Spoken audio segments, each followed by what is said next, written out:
So betting యాప్లకు సంబంధించి తెలంగాణ రాష్ట్రంలో దుమారం రేగుతుంది. మీ అందరికీ తెలిసిందే. యూట్యూబర్లు, ఇన్స్టా ఇన్ఫ్లుయెన్సర్లు ఇట్లా చిన్న చిన్న ఇన్ఫ్లుయెన్సర్లతో మొదలుపెట్టుకొని టాప్ సెలబ్రిటీల వరకు కూడా దీంట్లో చిక్కుకపోయారు. దీనికి సంబంధించి కేసులు అయితే నమోదవుతున్నాయి. అయితే వీళ్ళ మీద కేసులు చేయడంతో పాటు ఆ యొక్క యాప్లను కూడా నిషేధించాలి రాష్ట్రంలో అని చెప్పేసి అయితే పెద్ద ఎత్తున డిమాండ్ పడుతుంది. ఆ యాప్ కంపెనీల మీద కూడా చర్యలు తీసుకోవాలి.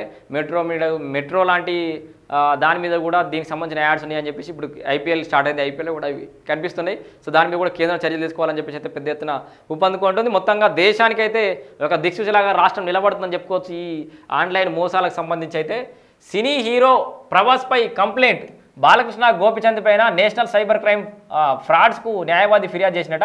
88 చైనీస్ బెట్టింగ్ యాప్లపై ప్రమోషన్స్ చేశారంటూ బెట్టింగ్ యాప్పై ప్రచారం చేశారని టాలీవుడ్ అగ్ర హీరోలైన బాలకృష్ణ, ప్రభాస్, గోపిచంద్పై సైబర్ క్రైమ్ ఫ్రాడ్స్ విభాగానికి కంప్లైంట్ అందింది.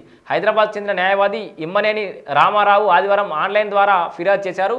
చైనీస్ ఫన్ 88 బెట్టింగ్ యాప్ లక్షలాది మంది అమాయకులను గేమ్స్ ఆడేలా చేసి డబ్బులు పోగొట్టుకునేలా చేసిందని దీన్ని బ్లాక్ చేయాలని చెప్పేసి అయితే ఆయన రిక్వెస్ట్ చేసిండు. మొత్తంగా పెద్ద పెద్ద సెలబ్రిటీల మీద కూడా కేసులు నమోదవుతున్నాయి.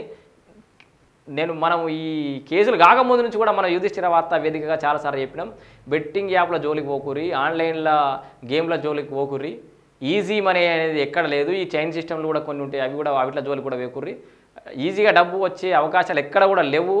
దానివల్ల కుటుంబాలు రోడ్డున పడతాయని ముందు నుంచి కూడా చెప్తూనే వస్తున్నాం. సో దీని మీద ప్రభుత్వం కూడా కొంత ముందుకు పోవడం అనేది హర్షించదగ్గ విషయం.